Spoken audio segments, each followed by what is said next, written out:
Now the thing is, locus is nothing but it is generalization of a particular given relation. Set up all those points which follows a given condition. Set up all those points which follows a given condition. Is that clear or not clear? Fine. Now let's suppose there is a question. Locus of midpoint of portion of line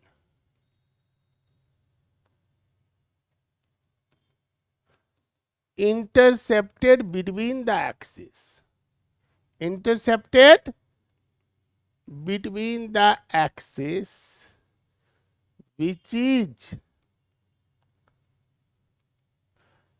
at a distance of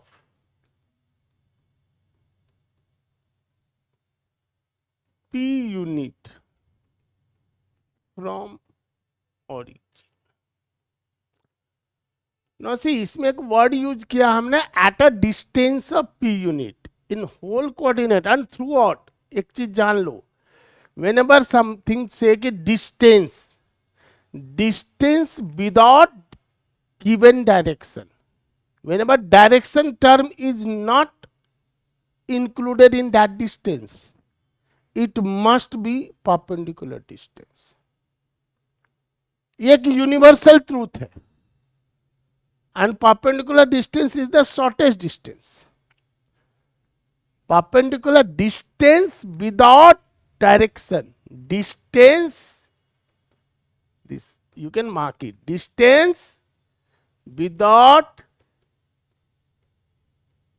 any given direction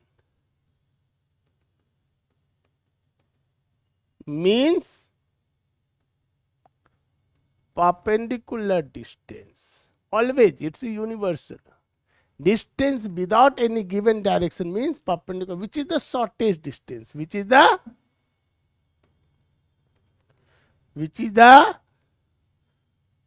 shortest distance. Clear? Distance without direction, ये word एक जगह नहीं आएगा, इसको एक general rule बना लो. फिर बाद में पूछते रहना इसका मतलब क्या होता है, मैं तो डायरेक्ट लगाऊंगा. And this is the shortest distance. Agreed? No question states कि locus of a moving point, locus of mid point, moving बोलते तो कोई दिक्कत नहीं है. लोकस में मूविंग लगाए ना लगाए वो मूविंग ही होता है, मतलब setup all those point, right.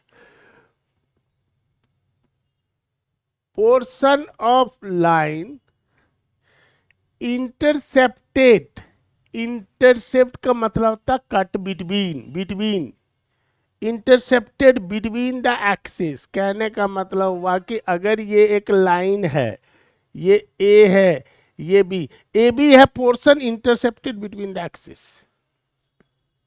उस लाइन का जो पोर्शन एक्सिस के बीच में कट हुआ, portion cut intercepted between, portion cut between the axis, portion cut between the axis, and it set up midpoint, a portion of line intercepted between the axis, portion cut between the axis, which is at a distance of p unit, which is at a distance of p unit from origin. Now I say distance. Distance means perpendicular distance. एक line का एक fix position ले लिया. Suppose कर लो ये P है, OP हमारा perpendicular distance 90 degree दिखा दिया. क्लियर है? OP, right. No let suppose ऐसे कि दिस एंगल इज अल्फा. ये हमने माना है और जो मानेंगे उसको एलिमिनेट करेंगे, यही क्लू है. हमने माना कि दैट परपेंडिकुलर जो है makes an angle alpha with the x axis, makes an angle alpha with the x axis. Is that clear और नॉट क्लियर? तो we suppose AOP alpha, let. Agreed? So now in triangle OAP, in triangle OAP, side containing the angle is base, side opposite to the angle is hypotenuse, and side opposite to angle is, side containing the angle is base, side opposite to angle is perpendicular, and side opposite to right angle, which is the largest side, is the hypotenuse, right? तो OP upon OA, OP is your base, OA is your hypotenuse. It means this is your cos alpha. This implies OP is your OA cos alpha, and this length of perpendicular intercept which is at a distance of P unit, मतलब this OP is your P. So this is your, oh no, I need OA, sorry, OP, I need OA. OA is OP upon cos alpha, which is P upon cos alpha. तो हमने OA निकाला, OA क्या निकाला हमने, P upon, तो A का coordinate क्या हो जाएगा भाई, P upon cos alpha comma 0. ये डिस्टेंस 4 होता है तो हम 4,0 लिखते हैं. P upon cos alpha comma 0, right? Similarly, if this angle is alpha, this angle is your 90 minus alpha, है ना? तो in triangle OBP, OP upon OB, OP is your base, OB is your hypotenuse. This is your 90 degree. Is cos 90 minus alpha, which is your, this implies OB, OP upon sin alpha, which is P upon sin alpha. What does it mean? कि this distance is your P upon sin alpha, and the coordinate of this point is 0, P upon sin alpha. Agreed? हमें mid point का locus निकालना. मान लिया हमने Q जो है mid point है. Q क्या है, ये मिड पॉइंट मान लिया, है ना. ए बी का मिड पॉइंट हमने Q को मान लिया. तो हमारा H जो होगा वो क्या होगा भाई, P by cos alpha plus 0 divided by 2. Mid point x1 plus x2 by 2, mid point x1 plus x2 by 2, right, which is P upon 2 cos alpha implies cos alpha P upon, कहोगे cos alpha ही क्यों निकाला, क्योंकि हमें पता है कि alpha हमने माना है तो अल्फा को हमें एलिमिनेट करना होगा. हम जो एज्यूम करेंगे उसको हमें एलिमिनेट करना होगा. इज दैट क्लियर और not clear? Similarly K 0 plus P by sine alpha divided by 2, which means P by 2 sin alpha. This implies sin alpha is equal to P by 2K. Squaring and adding 1 and 2 to eliminate alpha. Squaring and adding 1 and 2. This is your cos square alpha plus sin square alpha P square by 4H square plus P square by 4K square. This implies P square by 4 1 by H square plus 1 by K square is equal to sin square alpha plus cos square alpha क्या हो जाएगा 1. दिस implies 1/h² plus 1/k² is equal to 4/p²। तो locus of QH, K is 1/x² plus 1/y² is equal to 4/, and this is final. There is no alpha in the question now. Answers. हाँ बेटा। हमें अब H के और alpha की eliminate करना ना जी बेटा, हमें सिर्फ अल्फा एलिमिनेट करना। हमने लिखा हुआ अल्फा को लेट H, K तो मिड पॉइंट का मैंने कोऑर्डिनेट माना, जो कि जिसको जनरलाइज करेंगे। और उसके भी तो सेट बन सकते हैं ना बेटा उसी को तो सेट बनाया है, H को X से रिप्लेस किया, K को Y से रिप्लेस। तुम तो अभी भी वहीं फंसे हुए हो। वो हो गया मतलब भी एलिमिनेट हो गया। अरे वो एलिमिनेट थोड़ी करना है, उसको जनरलाइज करना है। एलिमिनेट करना और जनरलाइज करना में डिफरेंस होता है।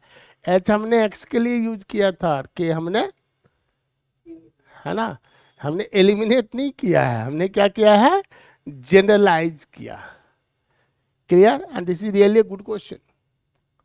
फाइन। तो क्या है, 3 वर्टेक्स हमारा, मान लो A B C, A cos t comma A sine t, B sine t comma minus B cos t, and 1,0। G be the centroid हमने मान लिया H, K। तो हमारा H हो गया A cos t plus B sine t plus 1/3। तो 3H-1 हो गया A cos t plus B sine t. और K हमारा क्या हो गया, A sine t minus B cos t plus 0/3। तो A sine t minus B cos t equal to 3K। And squaring and adding,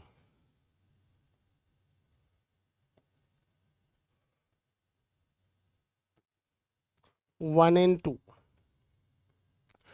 तो हमने कहा 3H-1² प्लस 3K² है ना, will equal to A cos t plus B sine t का square plus A sine t minus B cos t का square.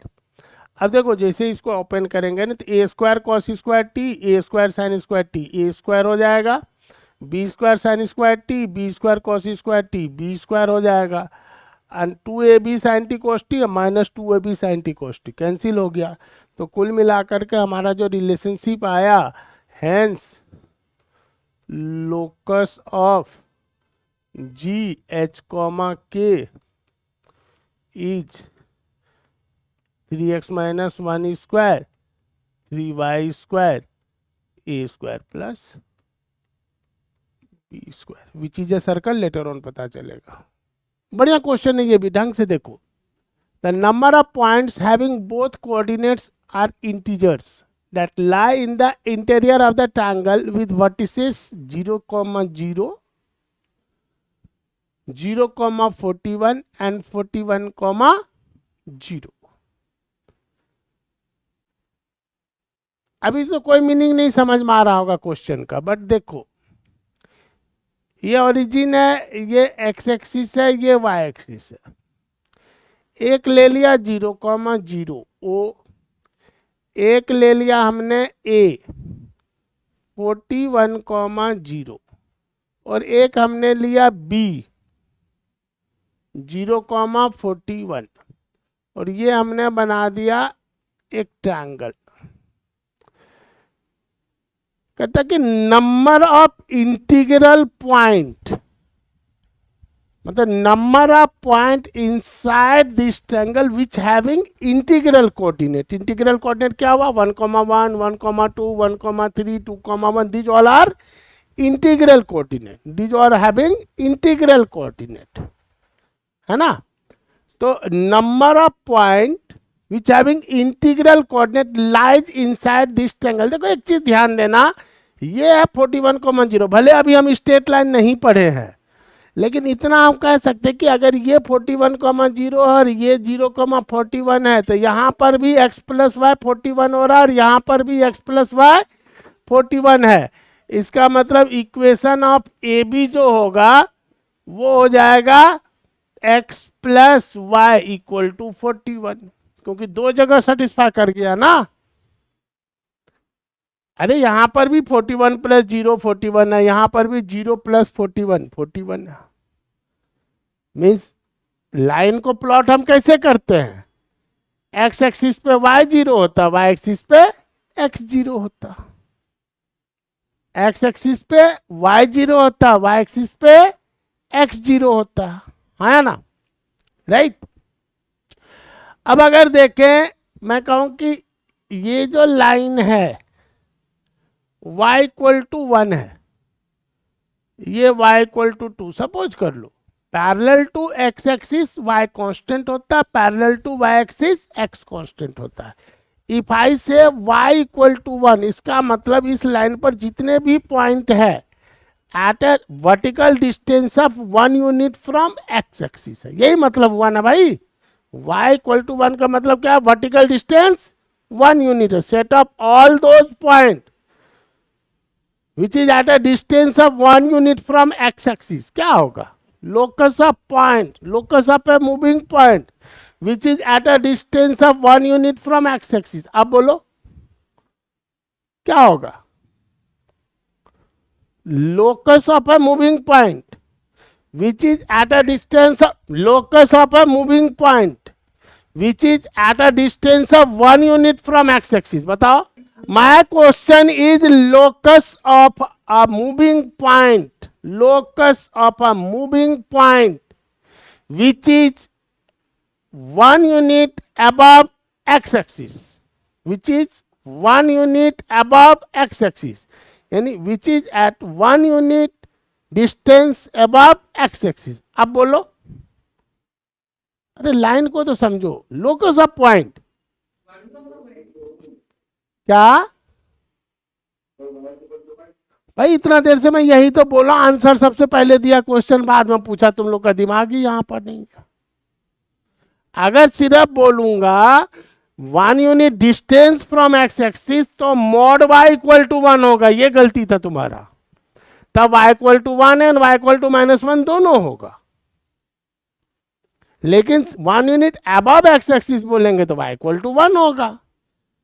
y equal to 1 line पे कहीं पर भी जाओगे वो एक्स एक्सिस से 1 यूनिट ऊपर है, y इक्वल टू 2 पे कहीं पर भी जाओगे वो एक्स एक्सिस से 2 यूनिट ऊपर है, y इक्वल टू 3 पे कहीं पर भी जाओ, इसीलिए कहते हैं parallel to x axis y same रहता, हर जगह y का वैल्यू सेम है, मतलब वो डिस्टेंस ऑलवेज, क्योंकि डिस्टेंस बिटवीन पैरेलल लाइन नहीं बदलता है, ये तो बचपन का कंसेप्ट है। Distance means perpendicular distance between parallel line will remain same. Distance means क्या हुआ, perpendicular distance. Is that clear और not clear? Fine. So now if I say locus of a moving point which is at a distance of 1 unit from x axis, तो क्या होगा, mod y equal to 1, क्योंकि आप लिखोगे h comma के, उसका x axis से distance होगा मॉड के, डिस्टेंस दिया कितना है 1, आप क्या लिखोगे, मॉड के इक्वल टू 1। अब लोकस ऑफ एच कोमा के क्या लिखोगे, mod y equal to 1। Mod y equal to 1 का मतलब क्या हुआ, y equal to 1 and y equal to -1। इन दोनों लाइन पर जितने भी पॉइंट है वो एक्स एक्सिस से 1 यूनिट के डिस्टेंस पर। चीजों को विजुअलाइज करना बेटा, क्यों रटने के चक्कर में है, सिंपल व्यूज दे रहा हूं। जिस मुसीबत में घुसने वाले हो उससे निकालने का मैं प्रयास कर रहा हूं। रट्टा वाला दुनिया में जाने वाले हो, मैं रट्टे वाला दुनिया से बाहर निकालना चाह रहा हूं। फर्क इतना ही है, मैं चाह रहा हूं कि कोई भी टर्म हम बोले तो उसका विजुअल मीनिंग हमें पता हो, फिर हम रटेंगे नहीं, नहीं पता होगा तो रटेंगे हम। Is that clear? तो ना this line y equal to 1, मतलब इस लाइन पे कहीं भी जाओगे y का वैल्यू 1 होगा। तो भैया जैसे मान लो ये 1,1 है, 1, सॉरी 1,1, 2,1, 3,1, ठीक चल रहे हैं। यहां आकर के जो 40,1 पॉइंट होगा that lies on that line, क्योंकि 40 + 1 41 होता। तो इसके अंदर में कितने पॉइंट बने, इससे पहले वाला पॉइंट क्या होगा भाई 39,1 होगा कि नहीं होगा। तो इस लाइन पे कितने पॉइंट है जिसका इंटीग्रल कोऑर्डिनेट है जो अंदर है ट्रायंगल के, 39, तो लिख दिया मैंने 39। इसके अगले लाइन पर जाएंगे, ये y2 है, यानी 39,2 और ये 0,2 यहां पर है, यहाँ 0,1 है। तो 39,2 lies on that line x + y = 2। 39,2 lies on that line x + y = 2। तो उससे पहले और 0,2 है, मतलब ये 1,2, 2,2, 3, तो इससे पहले वाला पॉइंट क्या होगा भाई 38,2। तो how many point having integral coordinate lies inside the triangle on that line 38। बड़ी खुशी की बात है। तो भैया अगला लाइन हम लिखेंगे, सपोज कर लो y = 3, तो ये जो हो जाएगा 38,3 ऑन दैट होगा। तो इससे पहले कितना पॉइंट होगा 37 होगा कि नहीं होगा, तो 37। अब देखो सिमिलरली ये y 1 2 3 4, अब जैसे मान लो ये y = 40 है और ये y = 39 है, ठीक है भाई। तो 40, y = 40 यानी 1,40 अगर इंटीग्रल कोऑर्डिनेट है तो that lies on that line, है कि नहीं, क्योंकि x + y हमारा 41 है। तो मतलब इस लाइन पे कोई भी इंटीग्रल पॉइंट नहीं है y = 40 पे जो इनसाइड द ट्रायंगल हो, क्योंकि ये 0,40 है। और इस लाइन पे अगर आएंगे ये 39,2 है, सॉरी नॉट 39,2, 2,39, 2, तो इससे पहले वाला क्या पॉइंट होगा भाई 1,39। तो इस लाइन पे कितने पॉइंट है 1, और इससे पहले वाला जो लाइन है y = 38, इस पे कितने पॉइंट हैं, क्योंकि 38,3 तो हमारा इस पे लेती, कितने पॉइंट है इससे पहले, एक 38,1 और एक 38 को सॉरी 1,38, ये तो गलत लिख दिया ना मैंने, 3, ये पॉइंट हो जाएगा 3,38, राइट। तो ये 1,38 एंड 2,38। तो कहने का मतलब ये चलते जाएगा 36, 35, so on 2 and 1। and now my question is sum of first n natural number क्या होता है, sum of first n natural number, जिसको हम लोग सिग्मा r लिखते हैं, r = 1 to n, यानी 1 + 2 + 3 till n क्या होता है 1 + 2 + 3 till n क्या होता है, sum of first n natural number, n into class 10th में भी यूज किया गया, n into n + 1/2, n into n + 1/2। Sum of first n natural number is your n into n + 1/2। तो यहाँ पर 1 + 2 till 39 है, तो ये कितना हो जाएगा भाई 39 into 40/2, 2780। And really good question. इतना लंबा है नहीं जितना मुझे एक्सप्लेन करना पड़ा, क्योंकि अभी लाइंस का इमेजिनेशन नहीं है, अदरवाइज ये तो यू कैन से कि जो 1 मिनट का क्वेश्चन भी नहीं है।